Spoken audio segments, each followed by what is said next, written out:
प्रिय दोस्तों, आज हम हड़प्पा सभ्यता के जो नगर हैं उनके बारे में हम विस्तृत अध्ययन करेंगे कि उनका नगर नियोजन किस प्रकार हुआ करता था।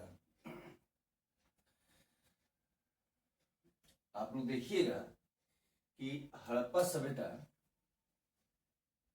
का नगर नियोजन जो है वो नगर नियोजन उस समय के जितने भी सभ्यता रहे या जो उनके समकालीन सभ्यता थे यूं कहें तो उनमें सबसे उत्कृष्ट था। उनका सड़क, उनका नाली बहुत ही बेहतरीन ढंग से उन्होंने अपने नगर को व्यवस्थित किया था। तो चलिए इस क्रम में हम आगे देखते हैं कि हड़प्पा का जो नगर योजना था वो कैसा था। तो हम देखते हैं कि जो हड़प्पा में उत्कृष्ट विशेषता है इसकी नगर योजना में जल निकासी के लिए वे लोग जो नाली का उपयोग करते थे वे नाली पक्की ईंटों का भी हुआ करता था और कच्ची का भी।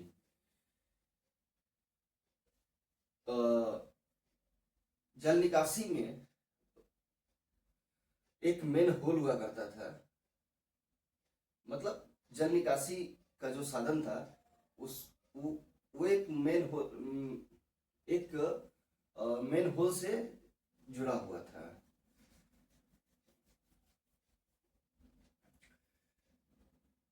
जल निकासी जो था उनका जल निकासी जो नाली बनाया करते थे, प्राय अक्सर नाली का जो निर्माण होता था उसमें ईंट का भी प्रयोग होता था और कहीं कहीं पे ईंट का प्रयोग नहीं भी हुआ है। और जल निकासी में हम देखते हैं कि मेन होल जो नाली हुआ करती थी वो मेन होल से जुड़ा हुआ करती थी। नगर योजना के अंतर्गत हम लोग हड़प्पा के 7 स्थलों को, हड़प्पा के 7 स्थल है उन्हें ही नगर योजना की संज्ञा हम लोग देते हैं। तो वे कौन कौन से नगर हुए? तो पहला हड़प्पा, दूसरा मोहनजोदड़ो, तीसरा कालीबंगा, चौथा लोथल, पांचवा चनहुद्रो, छठा बनवाली और सातवां राखीगढ़ी। मतलब 7 स्थल जो थे वो नगर की संज्ञा में थे।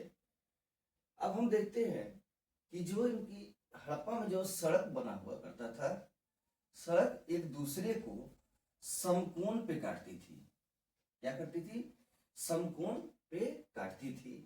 प्रत्येक नगर 2 भागों में विभक्त था। प्रत्येक नगर 2 भागों में विभक्त था। तो कौन कौन सा?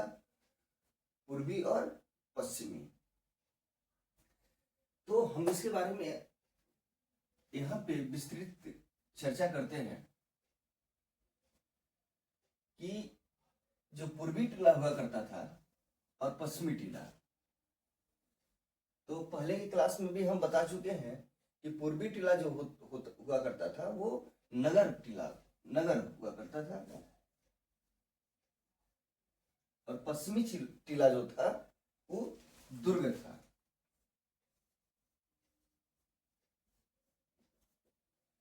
नाम से ही जैसा पता चलता है कि नगर निवासियों के लिए, निवास करने के लिए, दुर्ग प्राचीर जो नगर की रक्षा करने के लिए बनाया जाता था। अब हम देखते हैं कि जो पूर्वी टीला था वो निचला नगर कहलाता था पर आवास क्षेत्र था। संभवतः दुर्ग जो होता है किसी ऊंचाई वाले चीज पे बनाया जाता है ताकि जो बाहरी आक्रामकता हो उस पर नजर रख सके हम लोग। तो पूर्वी टीला था, निचला नगर था पर आवास क्षेत्र था। ये अपेक्षाकृत बड़ा था। मतलब जो पश्चिमी टीला था संभवतः छोटा हुआ करता होगा और पूर्वी टीला बड़ा हुआ करता था। तो ये अपेक्षाकृत बड़ा था। पूर्वी टीला जो था वो सामान्य नागरिक के लिए, व्यापारी वर्ग के लिए, शिल्पकार के लिए, कारीगर के लिए और श्रमिक के लिए। अगर कहें तो यहाँ मिला जुला सारे वर्ग के लोग रहा करते थे। मतलब सामान्य नागरिक, व्यापारी, शिल्पकार, कारीगर और श्रमिक। अब हम दुर्ग की बात करते हैं, अर्थात पश्चिमी टीला की बात करते हैं, तो ये ऊंचा और छोटा हुआ करता था, ऊंचा और छोटा होता था। दुर्ग या किला स्थित होता था, मतलब पश्चिमी टीला पे ही दुर्ग और किला का निर्माण होता था। इसको नगर दुर्ग कहा जाता था। क्या कहा जाता था? नगर दुर्ग। देखिए यहाँ पे नगर हुआ, पूर्वी टीला जो अगर होता है तो वो निचला नगर होता है, लेकिन अगर हम पश्चिमी टीला की बात करते हैं तो ये नगर दुर्ग कहलाता था। यहाँ पे क्या कार्य होते थे? तो प्रशासनिक और सार्वजनिक भवन और अन्नागार। यहाँ पे प्रशासनिक भवन होते थे, सार्वजनिक भवन होते थे और अन्नागार होते थे। अब हम आते हैं जल निकासी के लिए नाली का निर्माण। नाली होती थी, जैसे पहले ही हम बताए कि नाली बना हुआ करता था। नाली कहीं कहीं पे मेन होल से भी जुड़ा हुआ करता था, मेन होल से भी जुड़ा हुआ करता था। आज भी हम लोग देखते हैं कि अगर हम लोग के समय भी जो नालियां बनती हैं वहां एक मेन होल बना दिया जाता था, जहाँ पे जो गंदगी इकट्ठा होती है उसको साफ करने में आसानी होती है। और जो कहे कि अगर नाली की जो मेन गंदगी होती है वो मेन होल में ही आकर जमा होती है। मुख्य मार्ग जो था हड़प्पा सभ्यता में, जो मुख्य मार्ग था वो उत्तर से दक्षिण की ओर जाता था। जैसे कि हम लोग देख रहे हैं कि नगर जो होता था वो पूर्व में होता था और दुर्ग पश्चिम में, लेकिन मुख्य जो इसका मार्ग था वो उत्तर से दक्षिण की ओर, उत्तर से दक्षिण की ओर जाता था। सड़कें कच्ची होती थी, सड़कें कच्ची होती थी।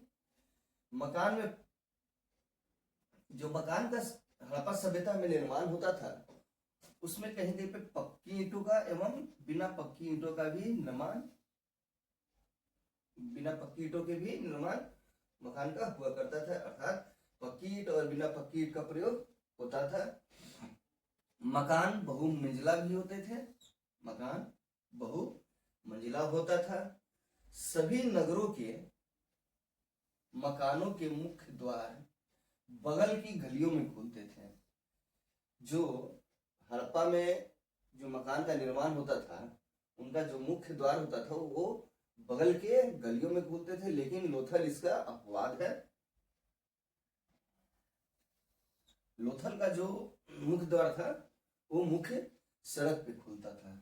लोथल का, इस चीज को नोट कीजिएगा, बहुत इंपॉर्टेंट है। लोथल का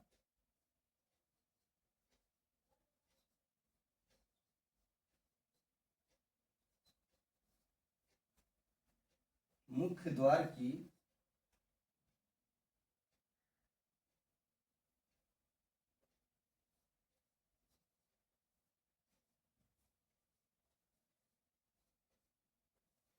मुख्य द्वार की तरफ खुलता था।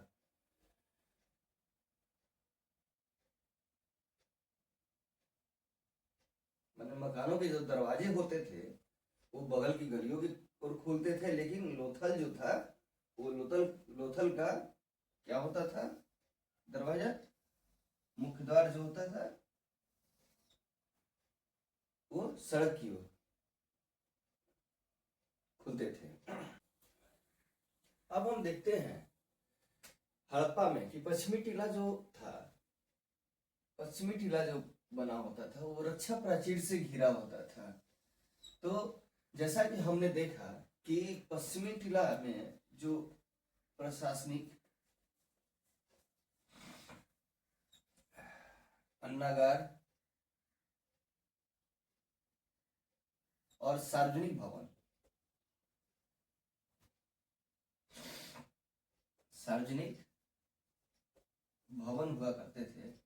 तो सारे मुख्य कार्य जो होते थे वो पश्चिमी टीला में होते थे। तो वहां पे एक दुर्ग का निर्माण होता था। तो दुर्ग का निर्माण रक्षा के लिए प्रायः दुर्ग किसी भी जगह पे दुर्ग का जो निर्माण होता है वो रक्षा के लिए ही होता है।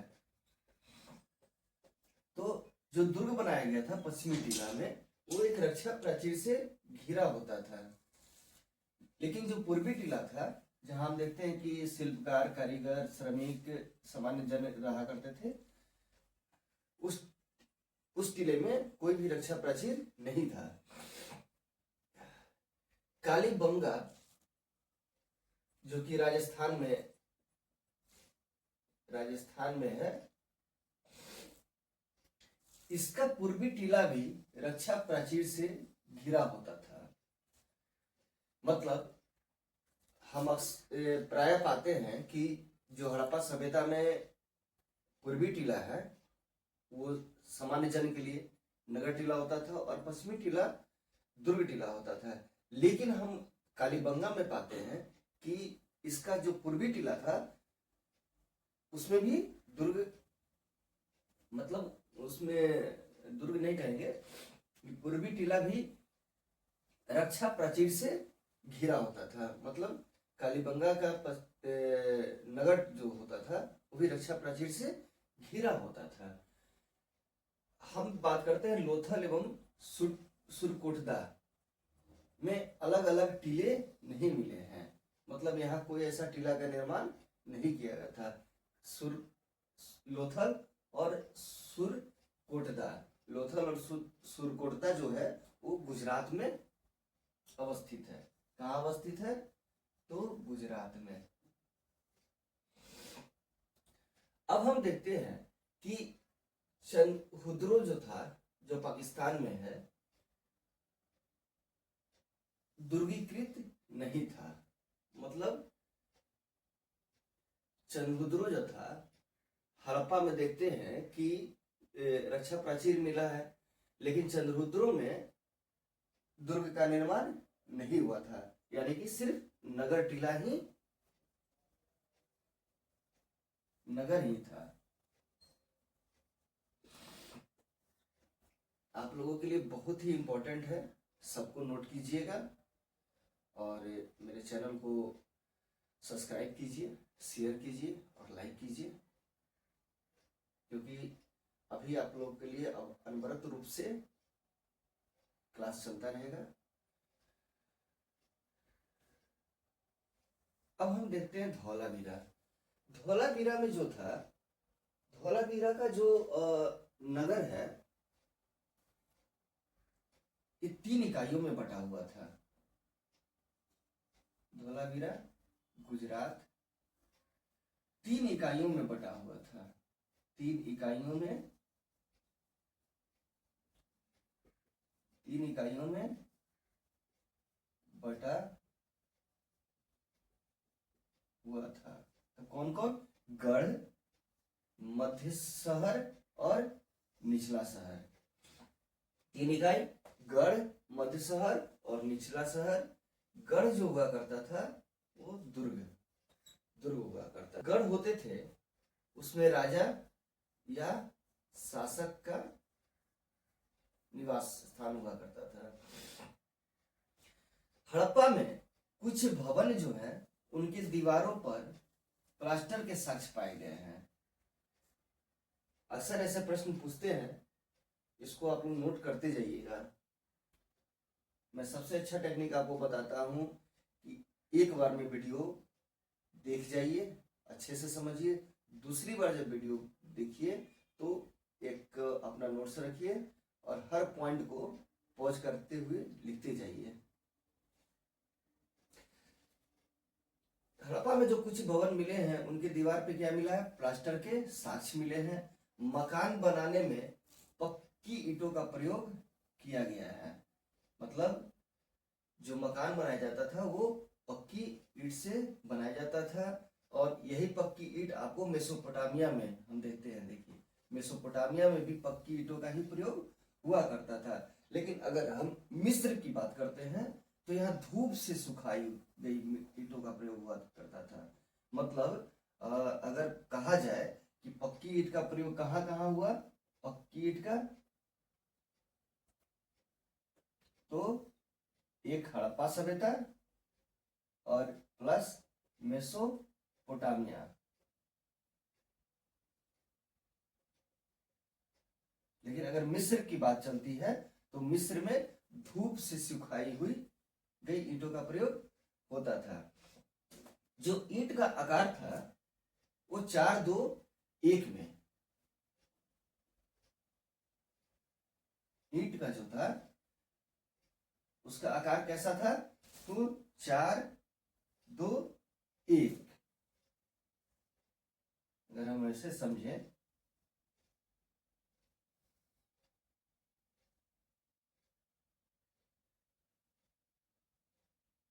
अगर हम इसको ईंट मानते हैं तो ये 4, ये 2 और इसकी जो डेप्थ होती थी वो 1। तो ईंट का जो निर्माण होता था, लंबाई, चौड़ाई और ऊंचाई, तो 4:2:1 में हुआ करती थी। अब हम आते हैं सड़कों के दोनों ओर नालियों के लिए पक्की ईंटों का प्रयोग किया जाता था। मतलब सड़कों के दोनों ओर जो नालियां बनी होती थी उसमें पक्की ईंटों का प्रयोग किया जाता था। मैंने पहले भी आपको बताया कि जो हड़प्पा में दरवाजा हुआ करते थे वो बगल में खुला करते थे, लेकिन जो लोथल है उसका ही जो मुख्य द्वार होता था वो मुख्य सड़क की ओर खुलता था। इसलिए सड़कों के दोनों ओर नालियों के पक्की ईंटों का प्रयोग किया जाता था। घर का पानी जो होता था वो बहकर सड़क पे आता था और उसके नीचे एक मोरी बनी होती थी। मोरिया जो होती थी वो ईंटों एवं पत्थर के सिलियों से ढकी होती थी। किससे ढकी होती थी, तो ईंटों का। ईंट के लिए हमने देखा क्या 4:2:1 के अनुपात में ईंट का निर्माण होता था। और हड़प्पा में जो ईंट होती थी वो पक्की ईंट होती थी। तो मोरिया जो होती थी ईंट एवं पत्थरों की सिलियों से ढकी रहती थी। किससे ढकी रहती थी, तो ईंट एवं सिलियों से। मोरिया में मेन होल भी बने होते थे। मैंने पहले ही बताया कि जो नालियां होती थी वो मेन होल से जुड़ी हुई रहती थी। जुड़ाई के लिए जिप्सम के मिश्रण का उपयोग करते थे। मतलब अगर नाली भी उसका जुड़ाई किया जाता था तो उसमें एक जिप्सम का प्रयोग किया जाता था, या घर के निर्माण में भी जिप्सम का प्रयोग किया जाता था। जैसे कि हमने जिप्सम के मिश्रण का प्रयोग हमने देखा कि दीवार पे प्लास्टर भी रहते थे, प्लास्टर के साक्ष्य मिले हैं। तो जुड़ाई के लिए जिप्सम के मिश्रण का उपयोग करते थे।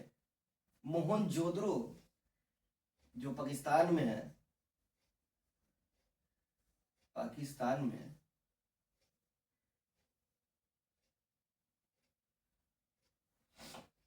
जल निकासी की प्रणाली की अद्भुत थी। माने मोहनजोदड़ो की जो जल निकासी प्रणाली थी वो उत्कृष्ट थी, वो अद्भुत थी। सभी नगर के बड़े एवं छोटे घर में प्रांगण हुआ करते थे और स्नानागार हुआ करते थे। मतलब हड़प्पा के जितने भी नगर बसे, उसमें जितने भी उसमें घर बने, वो घर बड़े हों या छोटे हों, उनमें प्रांगण देखने को मिला। प्रांगण एक घर बनाकर उसके बाहर में एक स्थान को छोड़ना, बीच में स्थान को छोड़ना, जो आप बरामदा भी कर सकते हैं या प्रांगण भी कर सकते हैं। तो एक प्रांगण, और उसमें हमेशा हम लोग पाया गया है कि स्नानागार भी बना होता था। क्या होते थे, प्रांगण भी होते थे और स्नानागार अक्सर हम लोग सभी नगर के बड़े एवं छोटे घरों में पाए हैं। कालीबंगा के अनेक घरों में अपने अपने कुएं थे। यानी कि राजस्थान में, कालीबंगा राजस्थान का क्षेत्र है, इसके जो अनेक घर थे, माने हम ये नहीं कह सकते हैं कि समूचे घर में, लेकिन अनेक घर में क्या होते थे, अपने अपने कुएं होते थे। अनेक को आप इस चीज को ध्यान रखिएगा कि अनेक को संपूर्ण घर, पूर्ण घर नहीं कह सकते हैं, कि सब प्राय सभी घरों में ऐसा नहीं कह सकते हैं। हाँ, ये कह सकते हैं कि अनेक घरों में, माने अधिकांश घरों में अपने अपने कुएं मिले हैं। कांस्य युग के दूसरे सभ्यता ने स्वास्थ्य एवं सफाई पर जितना ध्यान नहीं दिया जितना कि हड़प्पा सभ्यता के लोगों ने दिया। मतलब जब हम दूसरे सभ्यता से, मिस्र और मेसोपोटामिया की सभ्यता से अगर हम तुलना करते हैं, तो हम इस चीज को पाते हैं कि हड़प्पा के जो लोग थे, निवासी थे, उन्होंने स्वास्थ्य एवं सफाई पर बहुत ही बेहतरीन ध्यान दिया। मतलब इनके जैसा साफ सफाई उस सभ्यता में, उसके समकालीन सभ्यता में नहीं था। एक चीज हम और देखते हैं इसमें, आप लोग से एक निवेदन है कि जब भी पढ़िए स्क्रीनशॉट ले लिया कीजिए, क्योंकि बहुत ही महत्वपूर्ण आप लोग के लिए बताया जाता है। और इसको स्क्रीनशॉट तो लीजिए ही, लेकिन मेरा ये कोशिश रहेगा कि अक्सर मैं हमेशा बोलता हूँ कि एक बार वीडियो को अच्छे से देखिए, दूसरी बार इस वीडियो को जब भी देखिए, दूसरी बार देखिए तो नोट्स बनाइए और सारे पॉइंट को लिखते जाइए, जो कि आपके लिए बहुत ही लाभकारी होगा। हम एक चीज देखते हैं कि धोलावीरा,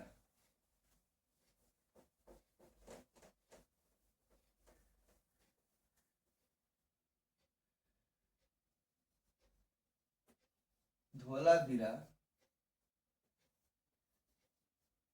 का जो कि एक बड़ा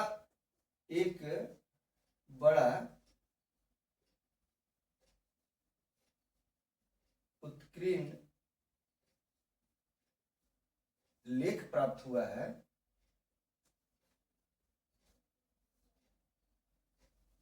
जो बोर्ड है, साइन बोर्ड है, वो मुख्य द्वार पे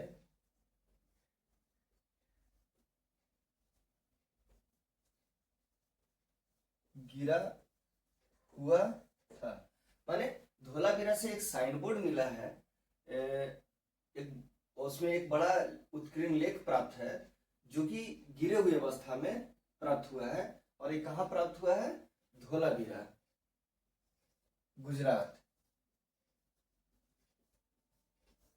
धोलावीरा गुजरात से हमें क्या प्राप्त हुआ है? एक साइन बोर्ड प्राप्त हुआ है, जो कि साइन बोर्ड था, वो मुख्य द्वार पे गिरा हुआ मिला है।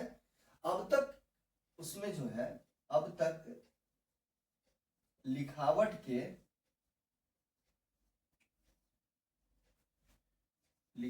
के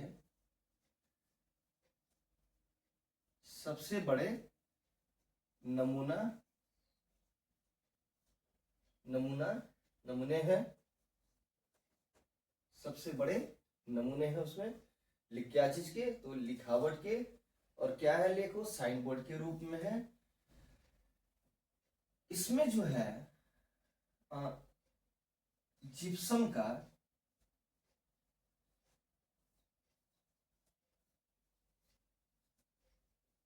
प्रयोग किया गया है। मतलब जो आपको काठ की जो तख्ती मिली है, खुदाई जो हुआ है, उसमें काठ की तख्ती मिली है,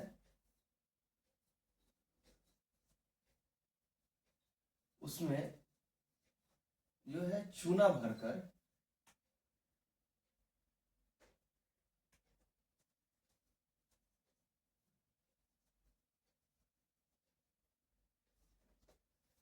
अक्षर को उकारा गया है, जिसमें जिप्सम का प्रयोग हुआ है। इसमें जो है 10 अक्षर, क्या है, 10 अक्षर का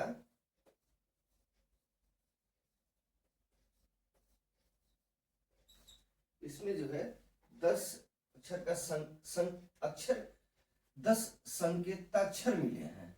10 संकेताक्षर